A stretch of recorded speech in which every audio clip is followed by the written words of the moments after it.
والصلاة والسلام على سيد المرسلين خاتم النبيين محمد وآله وصحبه أجمعين ومن تبعهم بإحسان ودعا بدعوتهم إلى يوم الدين. أما بعد فأعوذ بالله من الشيطان الرجيم. بسم الله الرحمن الرحيم. أفحسبتم أنما خلقناكم عبثا وأنكم إلينا لا ترجعون فتعالى الله الملك الحق لا إله إلا هو رب العرش الكريم.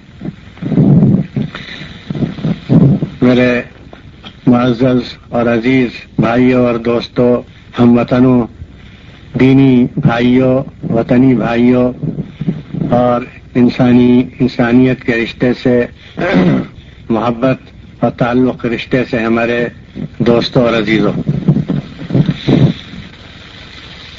پیغمبر کے بھیجنے کی دنیا میں کیا ضرورت ہے، کیا ضرورت تھی، اور اس کے بغیر کون سا کام ہے جو اس کے بغیر، اس کی آمد کے بغیر، دنیا میں تشریف لانے کے بغیر بند رہتا، اور وہ کون سا ضروری کام ہے جو وہ انجام دیتے ہیں، اور وہ کون سا کام ہے، کون سی انسانیت کی خدمت ہے، ہدایت ہے اور انسانیت کی حفاظت کا سامان ہے جو بغیر پیغمبروں کے نہیں ہو سکتا۔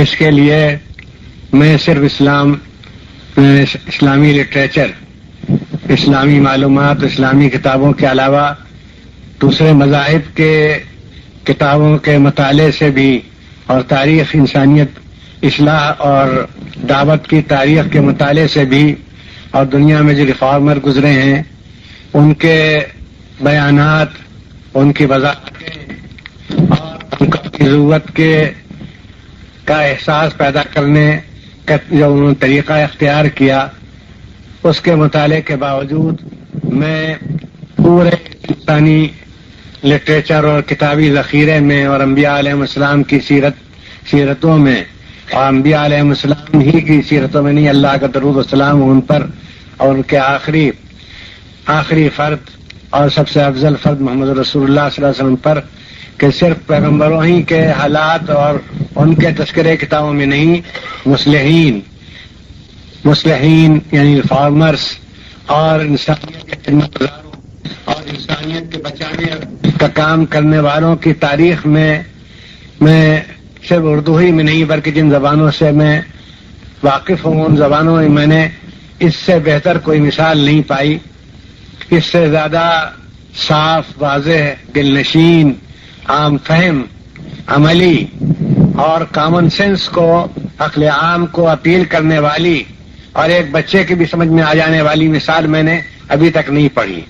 وہ یہ ہے کہ پہلے میں آپ کو یہ بتا دوں کہ جب حضرت صلی اللہ علیہ وسلم کی بعثت ہوئی، محمد رسول اللہ صلی اللہ علیہ وسلم دنیا میں تشریف لائے، اللہ نے ان کو نبوت کے منصب سے سرفراز کیا، تو اس وقت پوری دنیا میں بھی کسی اطلاع کو پہنچانے اور لوگوں تک کسی خبر کو دینے کا کوئی ترقی یافتہ ذریعہ نہیں تھا۔ آپ سب جانتے ہیں، یہ عام معلومات کی کیا بلکہ مشاہدے کی بات ہے کہ یہ ریڈیو، ٹی وی وغیرہ تو ابھی ایجاد ہوئے ہیں، اس سے پہلے یہ مائک ہے مثلا جس کے ذریعے سے یہ آواز کو دور تک پہنچانے والے آلات یہ بھی ایجاد نہیں ہوئے تھے۔ اور جس زمانے کی میں بات کر رہا ہوں، یعنی 6ویں صدی مسیحی، اس میں تو نہ تو آواز پہنچانے، خبر پہنچانے کا کوئی ایسا ذریعہ تھا کہ جس سے سینکڑوں آدمی تک محلے کے باہر اور پورے محلے میں بھی آواز پہنچ جائے۔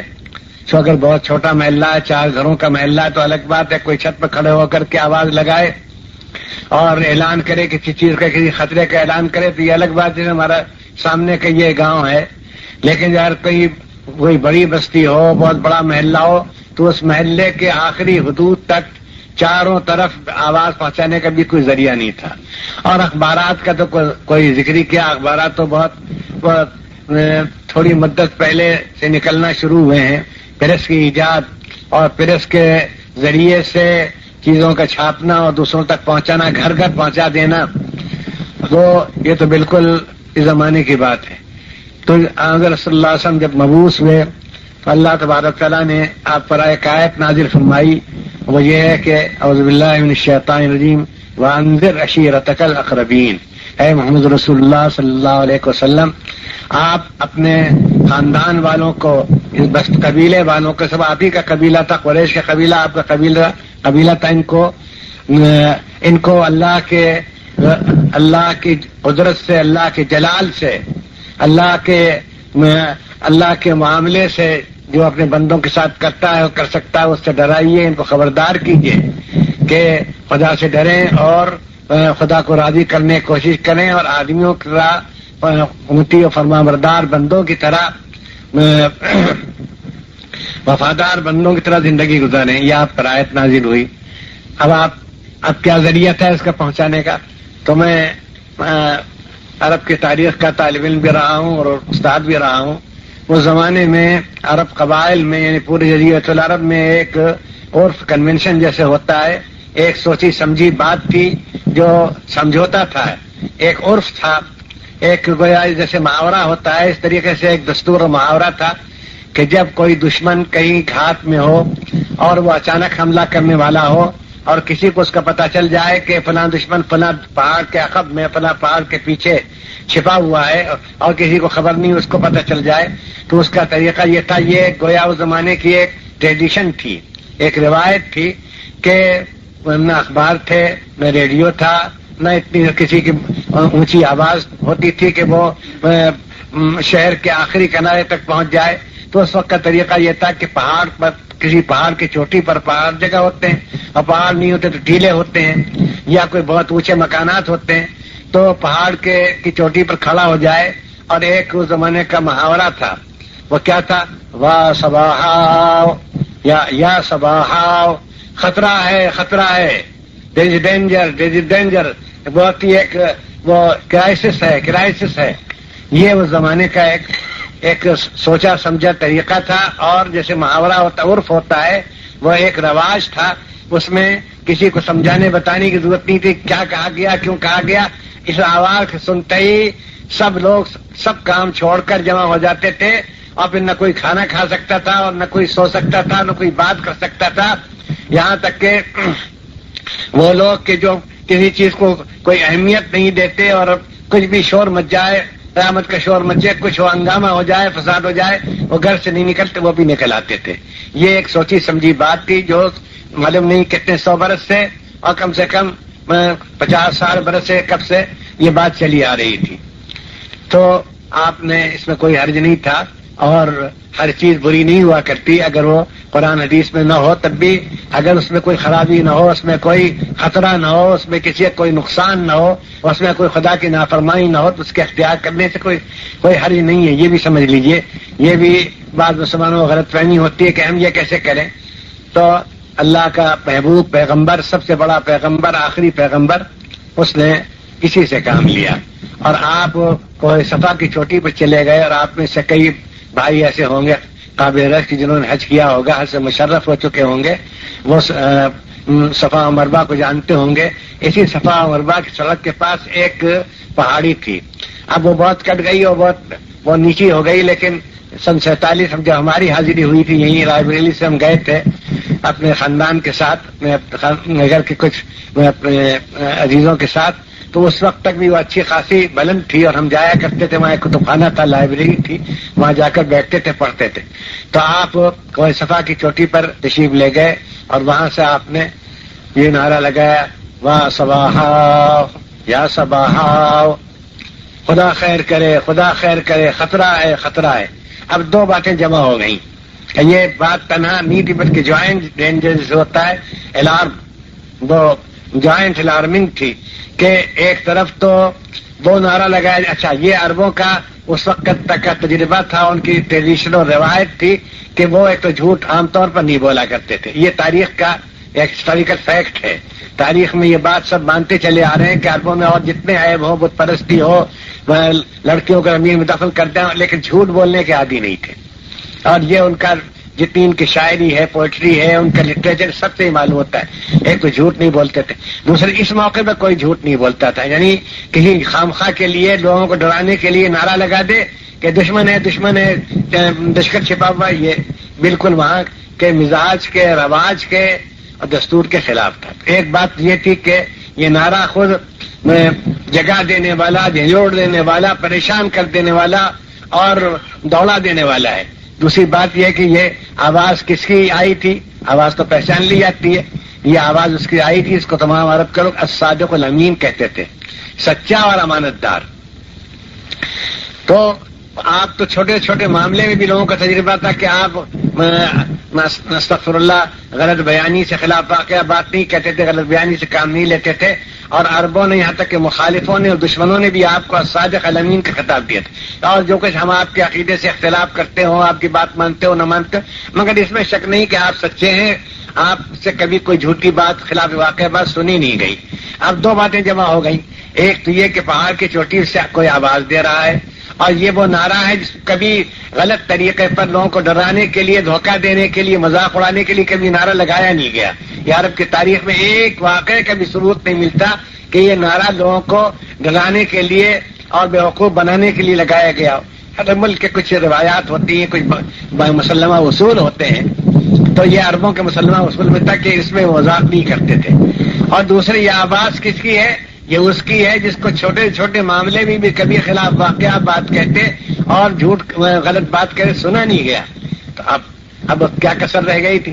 نتیجہ یہ ہوا کہ جیسے بھونچال آتا ہے، زلزلہ آتا ہے، مکے کی سرزمین میں زلزلہ پیدا ہو، اور جو بھی کام کر رہا تھا وہ کام چھوڑ کر اور سب کو سطح کی چوٹی کے نیچے آ کر جمع ہو، اور سب نے بڑی وہ متجسس نگاہوں سے، بڑی کیوریاسٹی سے، بڑے استعجاب کے ساتھ اور انتظار کے ساتھ، بلکہ بے چینی کے ساتھ دیکھنا شروع کیا کہ یہ تو سب جانتے تھے کہ پکارنے والا کون ہے اور کیا اس نے کہا ہے، لیکن وہی دیکھتے جائزہ لے رہے تھے کہ دشمن کہاں ہوگا، دشمن کہاں ہوگا. تو صورتحال یہ تھی، اس وقت سچویشن آپ اس کو اپنے سامنے لائی. صورتحال یہ تھی کہ سامنے پہاڑ تھا اور پہاڑ کے پیچھے سب کچھ ہو سکتا ہے. پہاڑ کے پیچھے لشکر چھپا رہ سکتا ہے، بڑی سی بڑی فوج ہو سکتی ہے، سازشیں ہو سکتی ہیں، اور کوئی صفا کے پیچھے کوئی بڑی آبادی بھی اس وقت نہیں تھی غالباً. تو انہوں نے جائزہ لیا، اور عربوں میں اور جو کچھ خرابیاں ہوں، یہ فلسفہ تاریخ کی بات ہے، ان میں ایک پریکٹیکل وزڈم تھی، یعنی عقل عملی سے کہتے ہیں کہ وہ ذہانت، وہ جو یونان کی ذہانت تھی وہ یا ایران کی ذہانت تھی وہ نہ صحیح، لیکن ان کے اندر عملی ذہانت تھی، پریکٹیکل وزڈم. یہ پریکٹیکل وزڈم بڑی دولت ہے خدا کی طرف سے. اس قوم کو مل جائے تو اس سے پھر چاہے فلسفہ اس کو آتا ہو نہ آتا ہو، شاعری کر سکتی ہو نہ کر سکتی ہو، سب سے ضروری چیز زندگی کو امن و اطمینان کے ساتھ اور خطرے سے محفوظ رکھ کر اور اچھے طریقے پر سلوکی کے ساتھ گزارنے کے لیے سب سے زیادہ ضروری جو چیز ہے وہ ہے عقل عملی، پریکٹیکل وزڈم. تو عرب پریکٹیکل وزڈم کا بہت بڑا سرمایہ رکھتے تھے، اس میں بہت ممتاز تھے، بڑے اونچا درجہ رکھتے. انہوں نے دیکھا ادھر ادھر، یہاں تو کچھ نظر نہیں آتا. کہنے والا کون ہے؟ محمد رسول اللہ صادق الامین. کہاں سے کہہ رہا ہے؟ پہاڑ کی چوٹی پر. سب کچھ ہو سکتا ہے، ہر چیز ممکن ہے، پاسبل ہے. کوئی چیز ایسی نہیں ہے کہ جس کا انکار کر دیا جائے. بالکل ممکن ہے کہ پہاڑ کے پیچھے لشکر چھپاؤ. پھر آپ نے صرف بس نہیں کیا، آپ فرمایا کہ اے لوگوں، اے مکے کے لوگوں، اے فلاں قبیلے کے لوگوں، اے فلاں قبیلے کے لوگ، کئی قبیلوں کا نام لیا آپ نے. اگر میں تم سے یہ کہوں کہ اس پہاڑ کی چوٹی کے پیچھے، اس پہاڑ کے پیچھے پس پشت، اس پہاڑ کی پشت پر اور میں اس پہاڑ کی آڑ میں ایک لشکر چھپا ہوا ہے جس پر اچانک حملہ کرنے والا ہے، تم مانو گے؟ باور کرو گے؟ تم اس پر تمہیں یقین آئے گا؟ تو وہ لوگ ہزار مخالف ہوں آپ کی دعوت سے اور آپ کے طرز عمل سے، کتنے ہی وہ ان کو شکایت ہو، ان سے اتفاق میں رکھتے ہوں، مناسبت میں رکھتے ہوں، مگر بھائی میں نے بات کہی کہ وہ کامن سینس ان کے اندر تھا. تو انہوں نے کہا کہ ہاں بالکل ہم مانیں گے، اس لیے کہ ہم نے آج تک نہیں دیکھا. یہ میں کہہ رہا ہوں کہ وہ ان کے تجربے نے بتایا ہو گیا، انہوں نے زبان حال سے یہ کہا.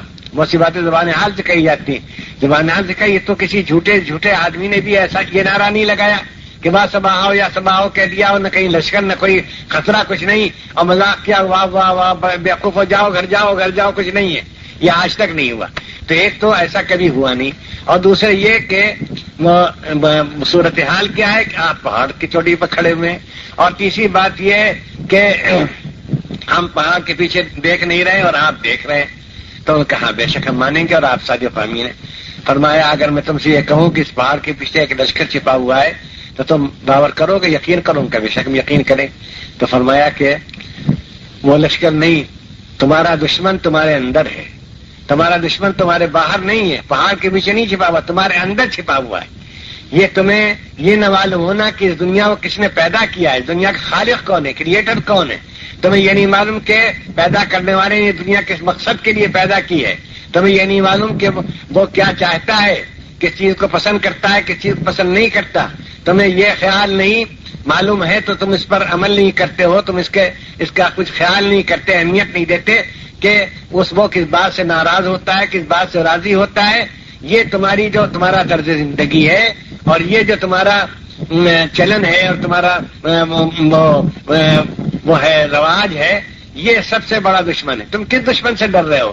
وہ دشمن اگر آئے گا تمہارے کچھ اونٹ بھگا لے جاتا, تمہارے کچھ اونٹ بھگا لے جائے گا, تمہارے کچھ گھوڑوں پر قبضہ کر لے گا, ممکن تمہارے گھروں پہ جائے اور جا کر کے کوئی تم نے دولت جمع کر رکھی ہو, کچھ تجوری میں ہو, وہاں ابل تو یہ ہوتا نہیں تھا, وہ سرمایہ قوم نہیں تھی, تو اس پر قبضہ کر لے گا اور 10, 20, 50 آدمیوں کو ہی مار سکتا ہے.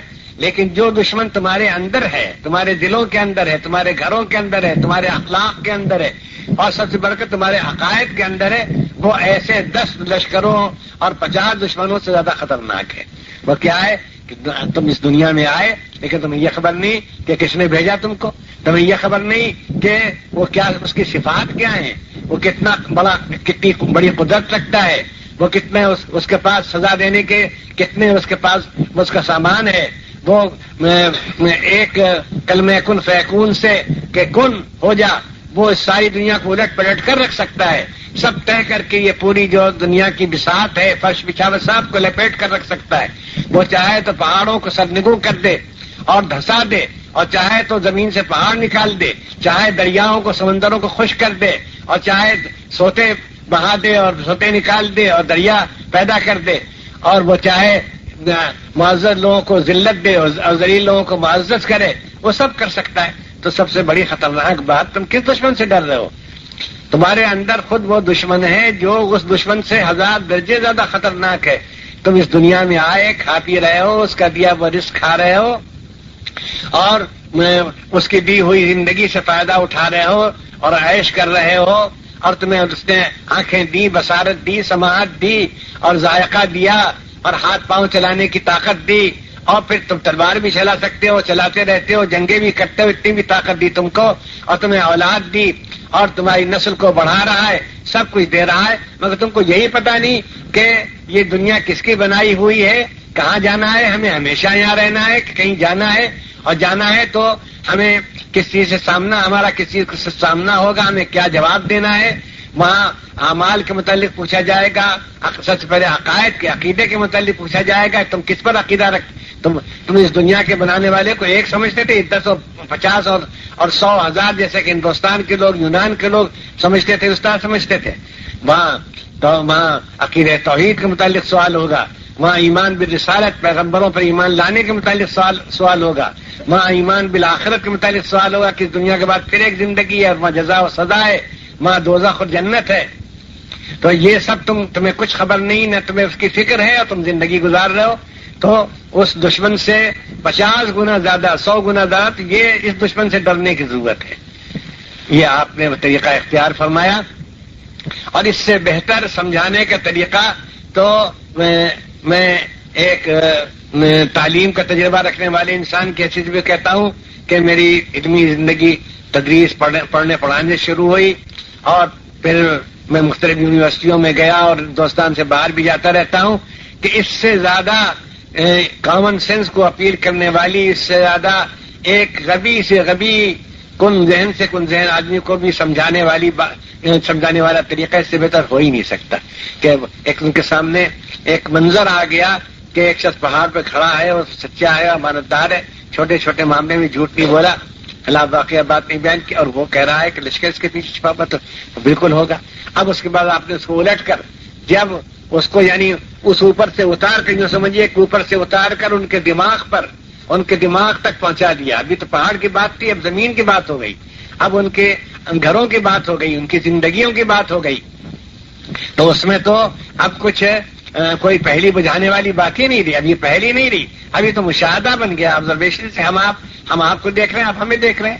اب ہم آپ سے کوئی بات کہیں تو آپ ذرا خیال رکھیے گا. خدا آپ سے معافی بھی چاہتا ہوں کہ آپ جہاں بیٹھے ہوئے ہیں یہاں دیکھیے کوئی چیز ایسی نہ ہو آپ کچھ خبر نہیں کہ وہاں اندر کیا ہے. الحمدللہ اس کے دور دور دکھائی نہیں جاتے, لیکن کہتا ہوں آپ سے, اور آج کل بہت جگہ ہو رہا ہے تو لوگ ہوشیار ہو جاتے ہیں اور جو بات آسانی سے ماننے والی نہیں اس کو ہی مان لیتے ہیں اور ڈرنے لگتے ہیں, اس کے لیے تیاری کرتے ہیں. تو اب یہ اتنی بڑی بات آپ نے کہی کہ پہاڑ کے پیچھے لشکر ہو سکتا ہے تو کیسے نہ مانتے. پھر آپ نے فرمایا کہہ رہے میرے بھائیوں عزیزوں, باہر کے کس دشمن سے, کس بیرونی دشمن سے تم ڈر رہے ہو؟ دشمن تمہارے اندر ہے. تو یہ بات ہے جو یہ پیغمبروں کا منصب ہے. اس سے بہتر مثال مجھے مذہبی لٹریچر میں, اصلاحی لٹریچر میں, اور یہاں تک کہ فلسفے کے کتابوں کے اندر بھی, اور پھر جو تمثیل جو ہوتی ہے یعنی وہ ایکٹنگ ہوتی ہے اور کسی چیز کو لا کر کھڑا کر دینا ہوتا ہے, اس میں بھی جو اس وقت مشکل باتوں کے سمجھانے کا طریقہ جو آخری ترقی یافتہ طریقے یونیورسٹیوں میں ہیں اور تعلیم گاہوں میں, اس سے بہتر کوئی طریقہ نہیں ملا کہ ایک ایسی بات جس سے وہ مانوس تھے وہ طریقہ آپ نے اختیار کیا جو ان کے لیے بالکل دیکھا بھالا اور سوچا سمجھا اور آزمایا ہوا تھا. پھر آپ نے فرمایا کہ میرے بھائیوں اپنے اس خلا کو پر کرو. دیکھو اس بات کے لیے تیاری کرو کہ تمہیں پیدا کس نے کیا اور کس لیے پیدا کیا, مقصد کیا ہے تمہاری زندگی کا, اور اس کے بعد پھر یہ کہ اس کی کیا صفات ہیں, کیسا قادر مطلق ہے اور کیسا حکیم برحق ہے اور کیسا وہ جبار ہے, قہار ہے, اور پھر اس کے ساتھ رحیم و رحمان ہے, اور اس کے ساتھ وہ قادر مطلق ہے, اور اس کے ساتھ وہ عالم الغیب ہے, وہ چھوٹی چھوٹی چیزوں کو جاننے والا ہے, اور پھر وہ پیدا کرنے کے بعد یوں ہی نہیں چھوڑ دے گا بلکہ مر جانے کے بعد پھر زندہ کرے گا, اور وہ زندہ کرنے پر قادر ہے, قدرت رکھتا ہے. اور سب پیغمبر یہ کہتے ہیں, یہ ساری باتیں آپ نے اس ایک طریقہ اختیار کرنے میں جو آپ نے ان کے سامنے جو ایک تمثیل رکھی ہو, جو طریقہ اس کا اختیار کیا, اس ساری باتیں سمجھ میں آ گئی. تو بس اصل میں اس دنیا میں سب سے ضروری بات جو ہے اور جس سے معاف کیا جائے اکثر غفلت برتی جاتی ہے. بڑے بڑے محتاط لوگ, بڑے بڑے وہ بیدار مغز لوگ, اور بڑے بڑے عملی پریکٹیکل لوگ, اور بلکہ بڑے بڑے ذہین اور انٹیلیجنٹ لوگ, بلکہ اسکالرس فضلہ آج امریکہ اور یورپ میں بھی ہو رہا ہے کہ وہ بال کی کھال نکالتے ہیں اور وہ ذرے کو بھی کیمسٹری اس کو ذرے کی بھی تحلیل و تجزیہ کرتے ہیں اور اس کا انالائز کرتے ہیں, اس کو جانچتے ہیں اور بتا سکتے ہیں کہ ذرے میں کیا کیا چیزیں ہیں. وہ ایسی معمولی چیز جو خوردبین سے دیکھی جا سکتی ہو اس کے بھی اجزاء بتا سکتے ہیں کہ کتنی چیزوں سے, وہ بتاتے ہیں کہ کون سے تارے کتنی دور ہیں اور وہاں کی روشنی کتنے دنوں میں پہنچے گی, اور بتاتے ہیں. اور اب تو انسان چاند تک پہنچ گیا, اور جھنڈا گاڑا ہے اوپر جا کر کے. اور کون سی چیز ہے جو آج کل ایک طرف کیمسٹری میں اور ٹیکنالوجی اور سائنس میں, اور دوسری طرف پھر وہ فلسفے میں اور وہ عقلیات میں معلوم نہیں ہوئی. سب کوئی پہلی نہیں رہی, سب پہلی انسان کو سمجھتا ہے کہ اس نے پوچھی. لیکن سوچنے کی بات یہ ہے کہ اس پر غور کرنے والے کتنے ہیں کہ ہم اس دنیا میں کیوں آئے, ہمیں کس نے بھیجا اور کس کام کے لیے بھیجا اور کس چیز سے وہ راضی ہوتا ہے, اور اس کی نافرمانی کرنے سے کیا نقصان پہنچے گا, اس دنیا میں پہنچ سکتا ہے, اور اس کے بعد جو زندگی آنے والی ہے ابد الآباد کی ختم نہ ہونے والی, اس میں کب تک اس کی سزا ملتی رہے گی. یہ اس سے بڑھ کر ڈرنے والی چیز, اس سے بڑھ کر ہوشیار کرنے والی چیز اور چونکا دینے والی چیز اور نیند اڑا دینے والی چیز اور کھانے کا مزہ بلا دینے والی چیز کون سی ہو سکتی کہ آدمی کو یہ خبر نہ ہو کہ ہم کہاں, کس نے ہمیں بلایا, کس کام کے لیے بلایا, کیوں ہم آئے, اور ہم واپس کیسے جائیں گے, اور یہاں ہم کس طرح سے رہیں کہ اس سے وہ خوش ہو. یہ تو معمولی دعوتوں میں, معمولی سرکاری تقریبوں میں بھی اس کا خیال رکھا جاتا ہے. اور اتنی بڑی کائنات, یونیورس, اتنی وسیع دنیا اور اتنی طویل زندگی اور اتنی صلاحیتیں جو اللہ نے عطا فرمائی, اور اتنے خطرے جو اس دنیا میں ہیں, اخلاقی طور پر جو خطرے ہیں, عملی طور پر جو خطرے ہیں, عقلی طور پر جو خطرے ہیں, اپنے خود آدمی اپنی ہوشیاری سے اور اپنی عداوت سے اور اپنی سازشوں سے اور اپنی مکاری سے جو خطرے پیدا کر دیتا ہے کچھ کم ہے. سب سے زیادہ تو اس بات کو سوچنے اور معلوم کرنے کی ضرورت، اور اس کے معلوم کرنے کا ذریعہ صرف پیغمبروں کی ذات. ابھی آپ کے سامنے جو آیت پڑھی گئی وہ بالکل حسب حال تھی. اعوذ باللہ من الشیطان الرجیم کیا پڑھا؟ افحسبتم انما خلقناکم عبثا وانکم الینا لا ترجعون فتعالی اللہ الملک الحق لا الہ الا هو رب. کیا ہے انسانوں تم نے سمجھ لیا ہے کہ ہم نے تم کو بیکار پیدا کیا؟ عبثاً، یعنی کوئی مطلب نہیں تمہارے پیدا کرنے سے، یوں ہی پیدا شوقیہ پیدا کر دیا، تفریحاً پیدا کر دیا. معاذ اللہ، اللہ اس سے پاک ہے. تو اس کے ہاں تفریح اور شوقیہ بات کیا؟ لیکن اللہ تعالیٰ فرماتا انداز آیت کہ یہ افحسبتم انما خلقناکم عبثا، ارے کیا تم نے سمجھ لیا کہ ہم نے تم کو یوں ہی بیکار پیدا کیا؟ وانکم الینا لا ترجعون، تم ہمارے پاس واپس نہیں لائے جاؤ گے. یہ آیت بالکل چونکا دینے کے لیے کافی ہے. اور گویا اللہ تعالیٰ بالکل جیسے کوئی چیز ابھی اترتی ہے بالکل ہمیں مخاطب کرنے اب ساری دنیا.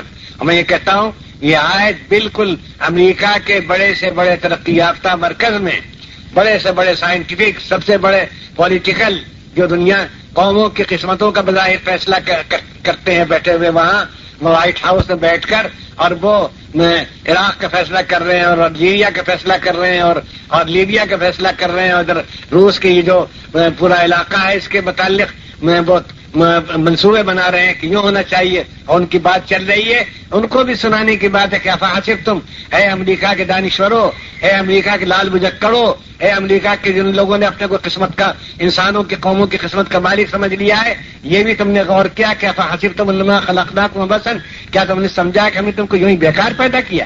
بس لوگوں کی قسمتوں کے ساتھ کھیلو، تقدیروں کے ساتھ کھیلو، اور دنیا میں اپنا حکم چلاؤ.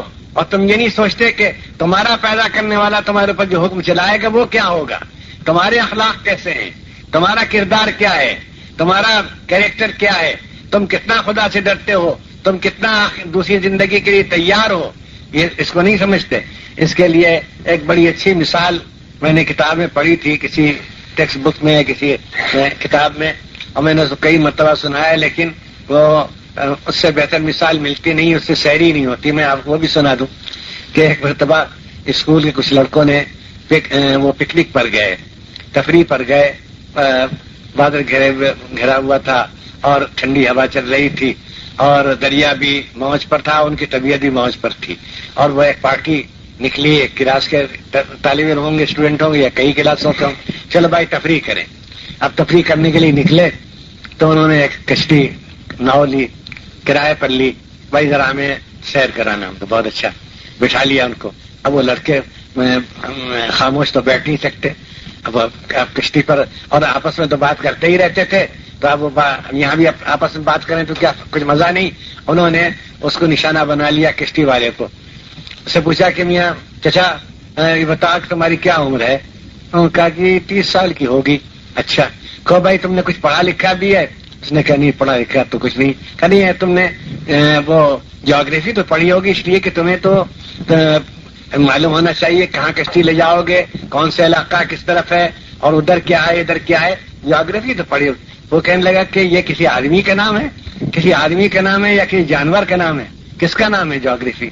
وہ تحقیق لگائے ہوئے، ارے اتنا نہیں جانتے تم، جیوگرافی نہیں جانتے؟ اچھا تو تم نے میتھمیٹکس تو پڑھی ہو، کوئی حساب، اس لیے تم پیسے لیتے ہوگے تو خیال کرتے ہو کتنے ملے اور اس سے کتنا کام ہو سکتا ہے، 10 روپے ملے کہ 15 ملے. انہوں نے ہم یہ بھی نہیں سمجھے کہ آپ کیا کہہ رہے ہیں. پھر انہوں نے کہا اچھا وہ پڑھا ہوگا تم نے، کوئی اور نام لیا، سائنس پڑھی ہوگی، کیمسٹری پڑھی ہوگی، وہ سب پہ کہہ رہا کہ ہم آج پہلی مرتبہ نام سن رہے ہیں، ہم جانتے نہیں کہ یہ آپ کیا کہہ رہے ہیں. تو انہوں نے کہنے کہ جا بھائی تم نے اپنی آدھی عمر برباد کی، یعنی 15 برس میں بہت کچھ پڑھ لیتے، 15 برس تک تم نے کچھ نہیں پڑھا تو آدھی عمر برباد کی. وہ چپ ہو گیا بیچارہ. اللہ کو رحم آیا اس پر، غریب کشتی والا تھا، ہماری سے کون سے عمل پسند آیا، بس یہی ان کو بھی سبق دینا تھا اللہ کو. ایک دم سے طوفان آ گیا دریا میں اور موجیں اٹھنے لگیں اور کشتی ڈگمگانے لگی، مطلب اب ڈوبی. اب اس کی بنائی، اب اس کی باری آئی. اس نے کہا کہ صاحبزادو بتاؤ کہ تم نے تیرنا بھی سیکھا ہے، تم تیر سکتے ہو؟ وہ کہ نہیں تیرنا پلیز. کہ جاؤ تم نے اپنی پوری عمر ڈبوئی، میں نے اپنی آدھی عمر کھوئی تو تم نے اپنی پوری عمر ڈبوئی. انہوں نے کھونے کے لفظ استعمال کیا تھا، اس نے ڈبونے کے لفظ استعمال کیا. اگر میں نے اپنی آدھی عمر کھوئی، 15 برس کچھ نہیں کیا، پڑھائی کرنی، تم نے اپنی پوری عمر ڈبوئی، ابھی طوفان آتا ہے تو میں تو نکل جاؤں گا، لیکن تم سب ڈوب جاؤ گے، اس لیے کشتی بھی ڈوبے گی تو میں تو پیر کر کے نکل جاؤں گا. یہی اس دنیا کا حال ہے کہ بھائی سب باتوں کی ضرورت مسلم. ہم بھی ایک پریکٹیکل آدمی ہیں، دنیا میں رہتے ہیں، سفر کرتے ہیں، کھاتے پیتے ہیں، ہر کے ہم محتاج ہیں، اور آپ سبھی خدا کے فضل سے جوان ہیں، تندرست ہیں، ہاتھ پاؤں چل رہے ہیں، کام کاج کر رہے ہیں. آپ میں ہر کسی بھی ڈوبے گی تو میں تو پیر کر کے نکل جاؤں گا. یہی اس دنیا کا حال ہے کہ بھائی سب باتوں کی ضرورت مسلم. ہم بھی ایک پریکٹیکل آدمی ہیں، دنیا میں رہتے ہیں، سفر کرتے ہیں، کھاتے پیتے ہیں، ہر چیز کے ہم محتاج ہیں، اور آپ سبھی خدا کے فضل سے جوان ہیں، تندرست ہیں، ہاتھ پاؤں چل رہے ہیں، کام کاج کر رہے ہیں، آپ میں ہر طبقے کے لوگ ہیں. تو سب باتیں تسلیم، کوئی اس میں کوئی بحث کی گنجائش نہیں. لیکن بالکل یہ بات دیکھ لیجئے کہ یہی ہمیں پتہ نہیں. ارے آپ کو یہ معلوم ہے کہ آپ کو یہاں کیوں بلایا گیا، حالانکہ اگر نہ معلوم ہوتا آپ کو تو کوئی نقصان نہیں تھا. چلیے اچھا ہے، ہم بیٹھے ہیں تفریح اور یہاں آ گئے، ایک اچھی جگہ ہے، تھوڑی دیر بیٹھیں گے اور ذرا سا تفریح کریں گے. لیکن یہ معاملہ کسی جلسے میں جانے کا نہیں ہے، یہ کسی تقریر کے سننے کا نہیں، یہ تو پوری عمر کا مسئلہ ہے، پوری زندگی کا مسئلہ ہے، اور پھر اس کے بعد حساب کتاب کا مسئلہ ہے. مرنے کے بعد حساب کتاب ہوگا، اور جنت ہے اور دوزخ ہے، اور رحمت الہی اور قہر الہی ہے، اور سوال جواب ہے، اور وہاں پوری زندگی کے حساب ہو.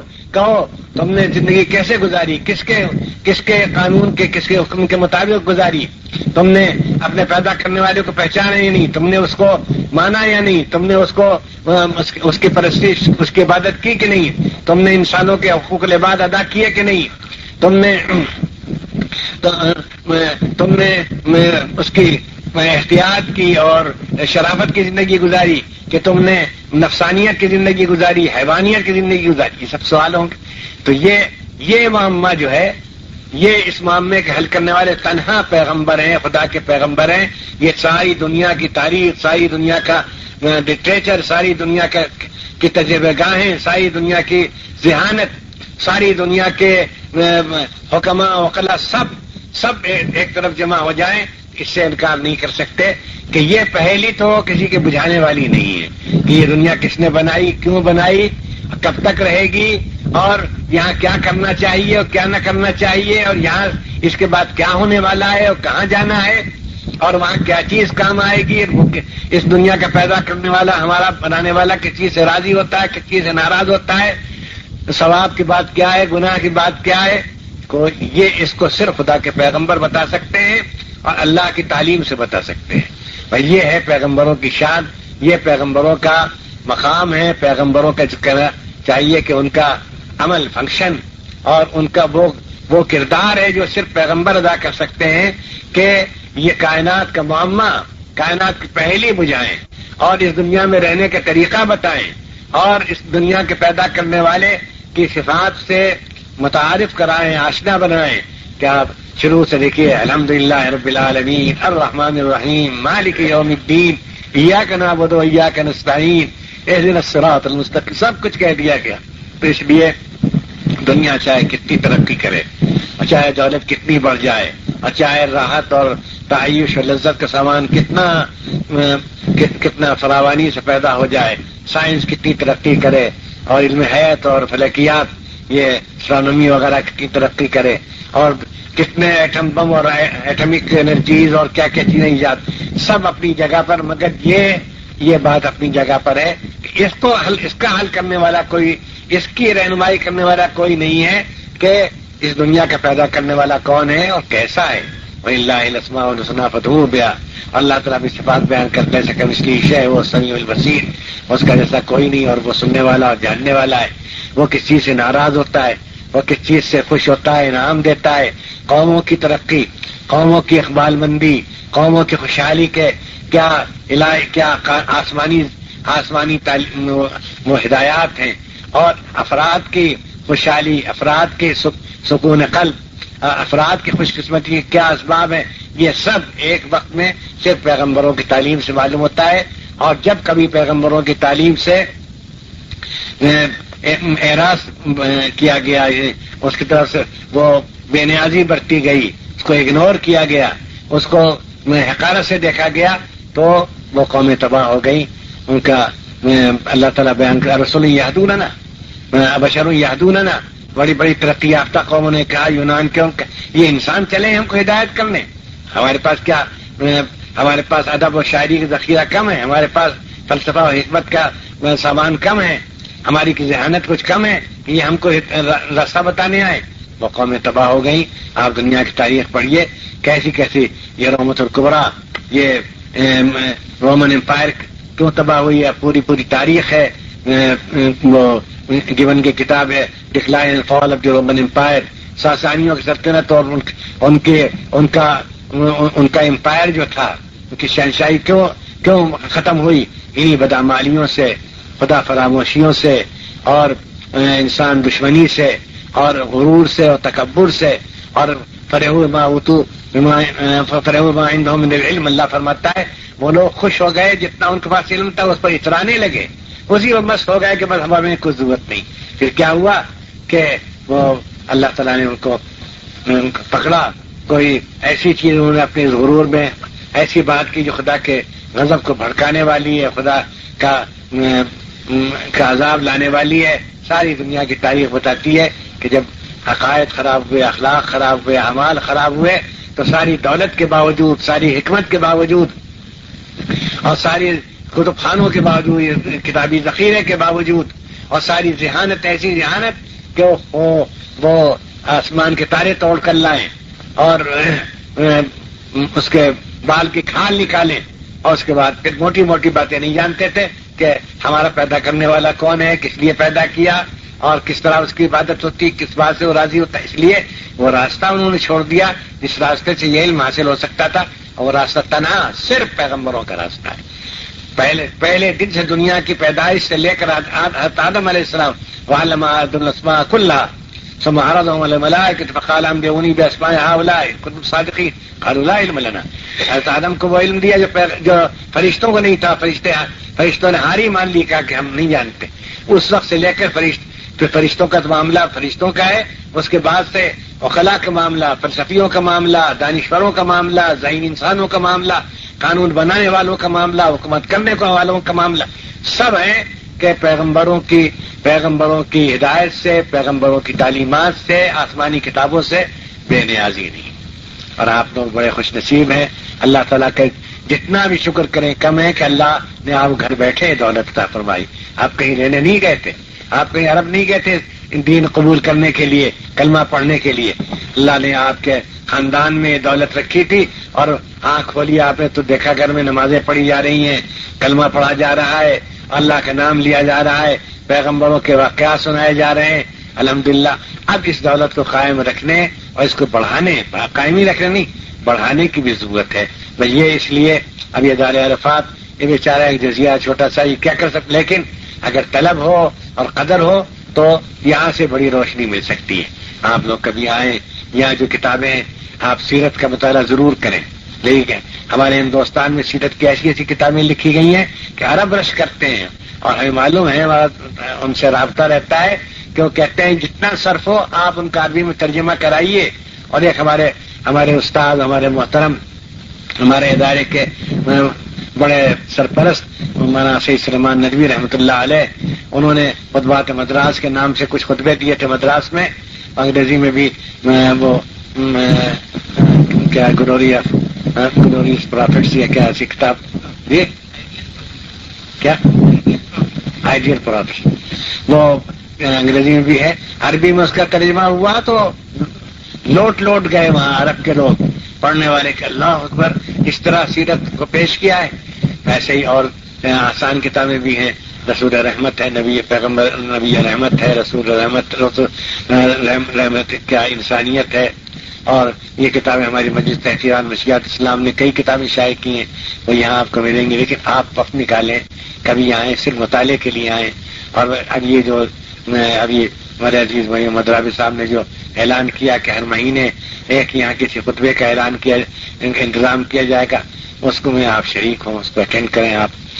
اور خود بھی آپ اپنا جائزہ لیں کہ آپ دین کی کتنی معلومات رکھتے ہیں. یہ میں آپ کا حق سمجھتا ہوں. آپ تکلیف کر کے آئے شہر سے، اس لیے صرف ماضی کی بات نہیں کہتا اور وہ علمی و نظری بات نہیں کہتا، ایک عملی بات، پریکٹیکل بات یہ کہتا ہوں کہ آپ خود اپنا جائزہ لیں، اپنا امتحان خود لیں. کوئی ایگزامینر نہیں، کسی کی ضرورت نہیں، اور باہر کا ایگزامینر ٹھیک جانتا بھی نہیں. آپ اپنے ایگزامینر بن جائیے. آپ کو کتنی دینی معلومات، نماز کے فرائض، نماز کے واجبات، نماز پڑھنے کا طریقہ پورا آتا ہے کہ نہیں. اور اسی طریقے سے قرآن شریف آپ بے تکلف پڑھ سکتے ہیں، تلاوت کر سکتے ہیں نہیں، اور کر سکتے ہیں تو کرتے بھی ہیں کہ نہیں، کتنا روز پڑھ لیتے ہیں. اور اس کے بعد پھر زکوٰۃ آپ پر فرض ہے کہ نہیں. یہ بڑی خطرناک و نازک بات ہے.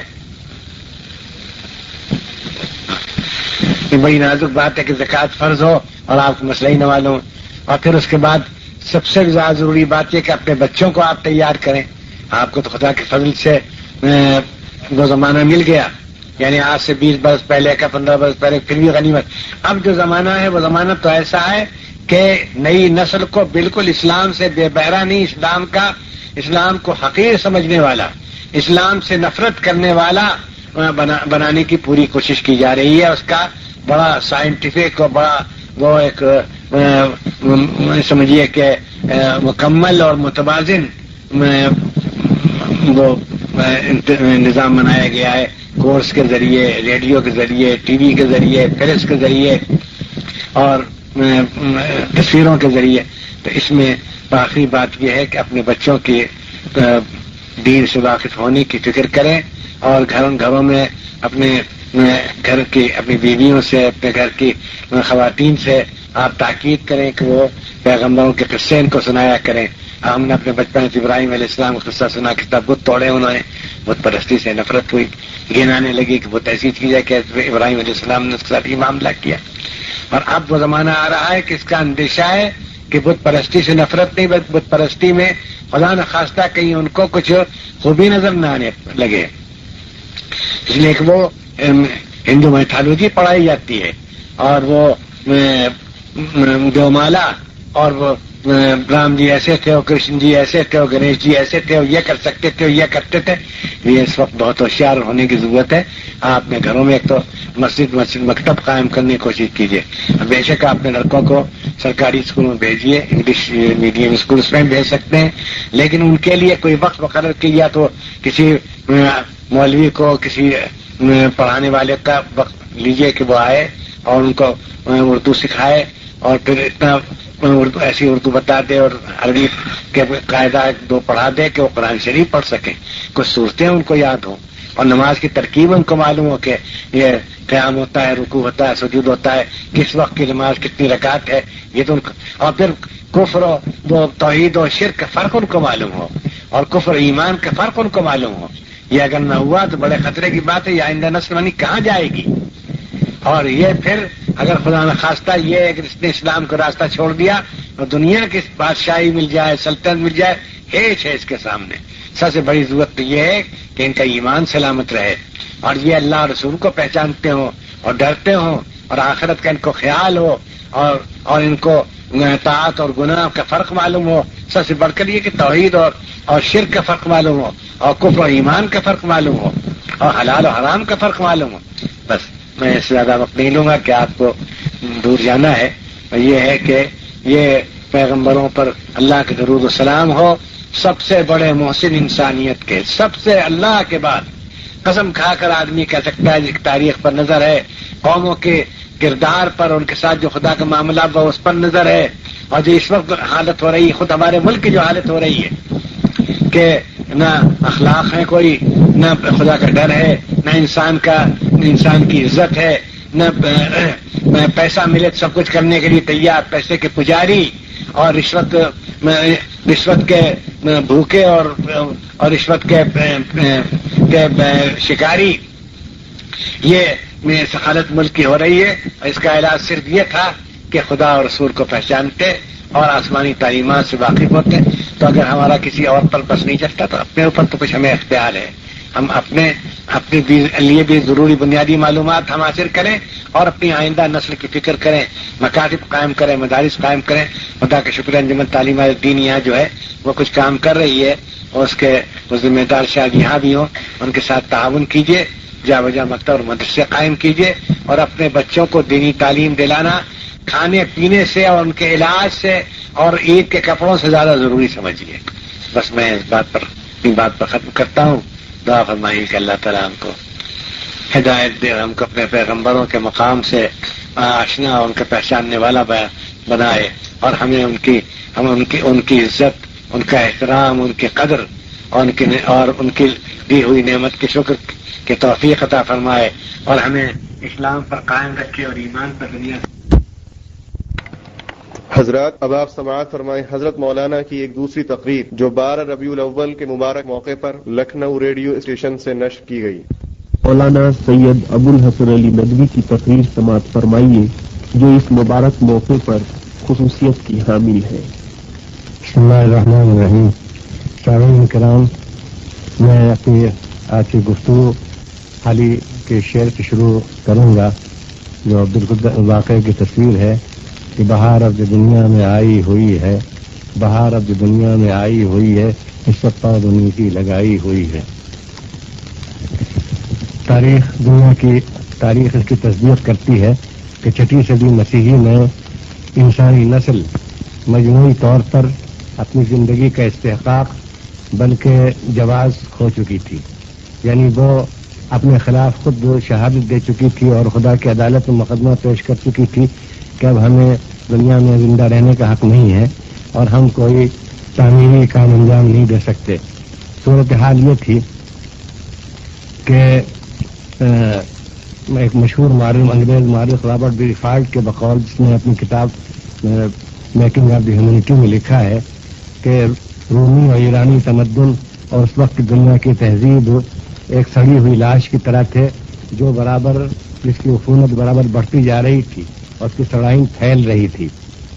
اس وقت انسانیت گویا ایک انسان نہیں بلکہ انسانیت ایک احتضار کی کیفیت، عالم سکرات کی کیفیت میں تھی.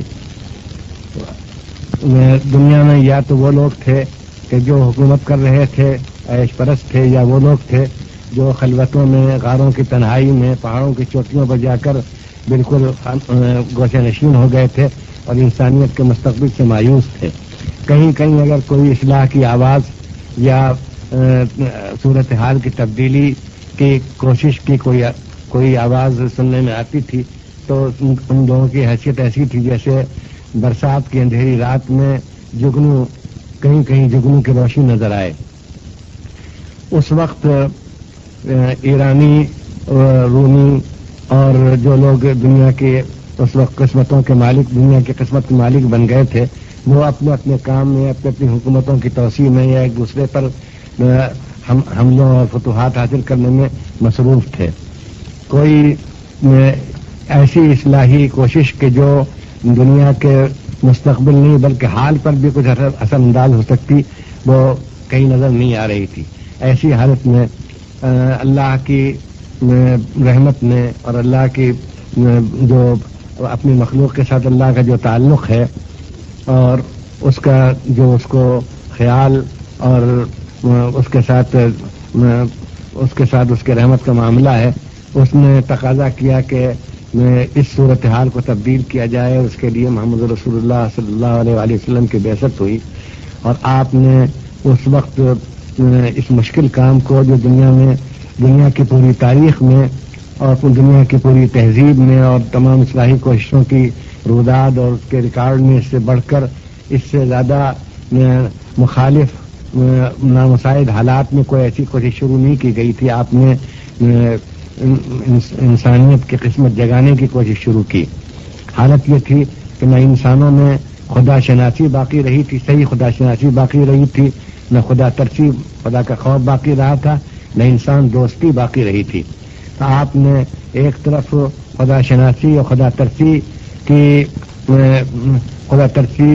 کی فضا پیدا کرنے کی کوشش کی اور دوسری طرف انسان دوستی اور انسانیت کی فلاح و بہبود کے لیے کوشش کا آغاز کیا اور اس کے نتیجے میں ایک ایسی نسل تیار ہوئی، ایک ایسی جماعت آپ کے اس گویا درسگاہ نبوت میں، یا کہا جا سکتا ہے کہ آغوش نبوت میں پل کر وہ نسل جوان ہوئی اور اس نے دنیا کا گویا چارج لیا.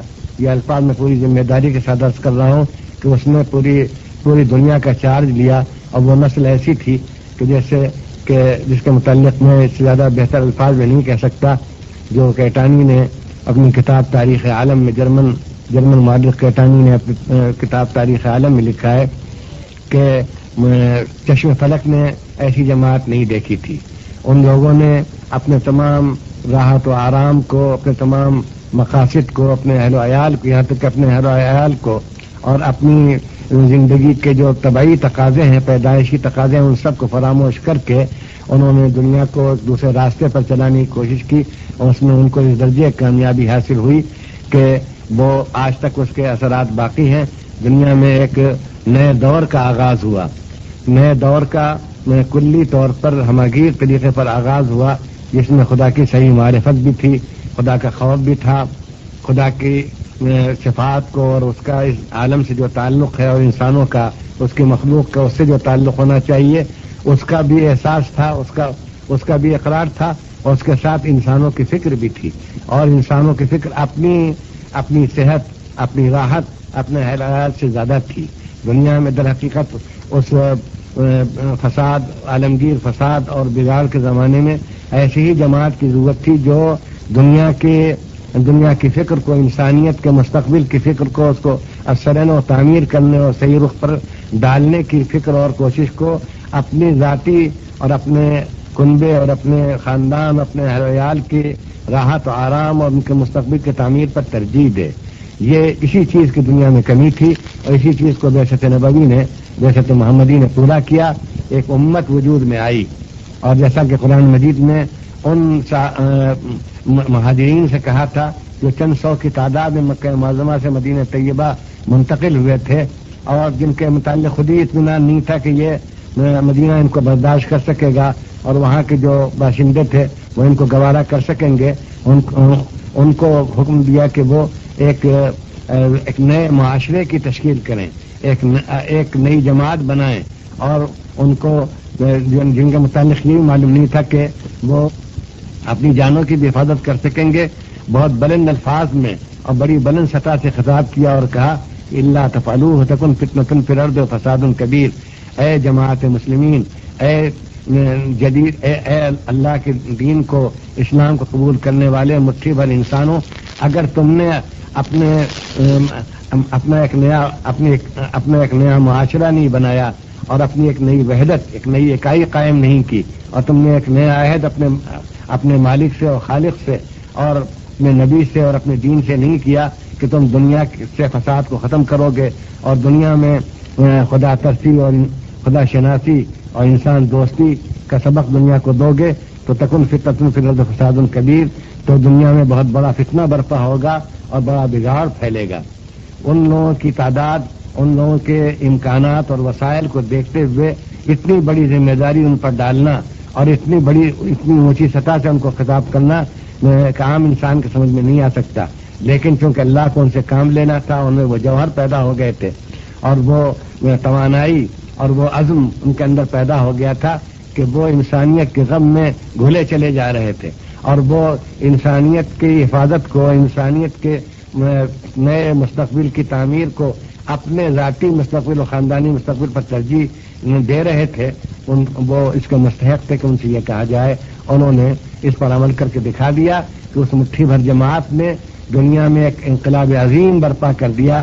اس انقلاب عظیم کے اثرات آج بھی نظر آ رہے ہیں، جس کے بنا پر جس کو سامنے رکھتے ہوئے میں نے حال ہی کا شعر پڑھا ہے کہ بہار اب جو دنیا میں آئی ہوئی ہے، یہ سب پود انہیں کی لگائی ہوئی ہے. آج بھی دنیا میں جو خدا کی صحیح معرفت اور توحید پر یقین کامل اور توحید پر اصرار، خدا کی وحدانیت پر اصرار، اور اس کے سوا کسی کو اس کائنات کا خالق اور مالک اور اس کائنات کو چلانے والا اور اس کا بگاڑنے بنانے والا نہ سمجھا جائے، اور اسی کو مشکل کشا حاجت روا سمجھا جائے، اسی کو قسمتوں کا مالک سمجھا جائے، اسی کو راضی کرنے کی کوشش کی جائے اور اسی کے بتائے ہوئے طریقے پہ چلا جائے اور سارے انسانوں سے محبت کی جائے اور ان انسانوں کو خطرے سے نکالنے کے لیے جانفشانی، پوری جانفشانی کے ساتھ اور اپنے کو خطرے میں ڈال کر کوشش کی جائے، یہ اس دین کا پیغام اور اس امت کے نام اس کے گویا ایک امانت اور وراثت ہے۔ اس لیے حقیقت میں ربیع الاول سے دنیا کی ایک نئی تاریخ شروع ہوتی ہے، اس کو ایک سالگرہ کہنا چاہیے کہ دنیا کی سچ پوچھیے تو اصل تعمیری اور انقلابی سالگرہ اس مہینے سے شروع ہوتی ہے کہ جب محمد رسول اللہ صلی اللہ علیہ وسلم نے مکہ معظمہ سے مدینہ طیبہ کی طرف ہجرت کی اور وہاں انہوں نے اس جماعت کو بنایا اور تیار کیا جس نے ساری دنیا کا گویا چارج لے لیا اور اپنے کو یہ سمجھ لیا کہ وہ ذمہ دار ہیں خدا کے یہاں، ان سے قیامت کے دن سوال ہوگا کہ تمہارے ہوتے ہوئے دنیا تباہی کی طرف کیوں جا رہی تھی، تمہارے ہوتے ہوئے دنیا خدا کے آستانے کو چھوڑ کر دوسرے آستانوں پر کیوں سر جھکا رہی تھی، تمہارے ہوتے ہوئے دنیا ایک دوسرے کے کچھ تو خون کی کیوں پیاسی تھی، تمہارے ہوتے ہوئے دنیا بدامنی اور فتنہ و فساد میں کیوں مبتلا تھی اور کیوں خدا کو بھولے ہوئے تھی۔ یہ آج بھی ربیع الاول کا پیغام ہے اور دوسرے تقویمیں جنتریاں شروع ہوتی ہیں اپنے پیغمبروں کی پیدائش سے، لیکن اسلامی جنتری شروع ہوتی ہے ہجرت سے، اور یہ اس کی بڑی خصوصیت ہے کہ ہجرت میں ایک پیغام ہے، ہجرت میں پیغام ہے کہ انسانیت کی خدمت کے لیے اور خدا کے نام کا بول بالا کرنے کے لیے اور دنیا سے فساد مٹانے کے لیے اپنا ملک و وطن چھوڑا جا سکتا ہے اور اپنے کو خطرات میں مبتلا کیا جا سکتا ہے اور اس کے لیے اپنی لذتوں کو اور اپنی عزتوں کو سب کو پس پش ڈالا جا سکتا ہے۔ اس لیے ربیع الاول صرف ایک پیغمبر کی پیدائش کے دن سے اس کا رابطہ نہیں ہے، اس کا جوڑ پیغمبر کے پیدائش کے دن سے نہیں ہے، اس سے اس کی جنتری تقویم شروع نہیں ہوتی بلکہ ہجرت سے شروع ہوتی ہے۔ ہجرت اپنے اندر ایک پیغام، ہجرت کا نام ہی اپنے اندر ایک پیغام رکھتا ہے اور ایک اس کے اندر ایک سوچنے کی دعوت ہے، سوچا جائے کہ کیوں اپنا وطن چھوڑ کر کیوں ہجرت اختیار کی گئی تھی، وہ اس ساری دنیا کی فلاح و بہبود کے لیے۔ میں سمجھتا ہوں کہ تھوڑے سے وقت میں نے کم سے کم اس بعثت نبوی کے اس عالمی اثر کو اس کو الفاظ میں بیان نہیں کیا جا سکتا، اور خواہ کوئی کتنا بڑا مقرر ہو، کتنا بڑا وہ ادیب اور شاعر ہو، وہ اس کا حق نہیں ادا کر سکتا، لیکن اس تھوڑے سے وقت میں سعادت میں شریک ہونے کے لیے میں نے یہ چند لفظ کہہ دیے۔ مولانا سید ابو الحسن علی ندوی کی خصوصی تقریر کے بعد بارگاہ رسالت معاب میں نذرانہ عقیدت پیش کر رہے ہیں جناب کشفی لکھنوی۔ سیدی ہاشمیوں مطلبی کہتے ہیں، سیدی ہاشمیوں،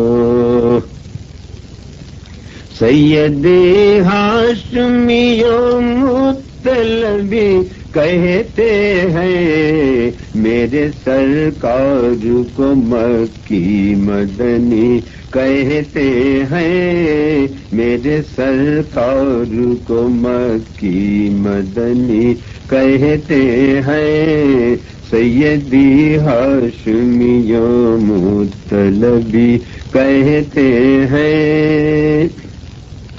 آئے جب یاد نبی درد میں تسکین کے لیے، آئے جب یاد نبی درد میں تسکین کے لیے، کملی والے کی اسے چارہ گری کہتے ہیں، کملی والے کی اسے چارہ گری کہتے ہیں، کملی والے کی اسے چارہ گری کہتے ہیں۔ آرزو ہے کہ کبھی میں بھی ادھر سے گزروں، آرزو ہے کہ کبھی میں بھی ادھر سے گزروں، اہل دی جس کو مدینے کی گلی کہتے ہیں، اہل دی جس کو مدینے کی گلی کہتے ہیں۔ مختصر یہ ہے میرا نام پتہ اے کشفی، مختصر یہ ہے میرا نام پتہ اے کشفی، لوگ مجھ کو سگ دربار نبی کہتے ہیں۔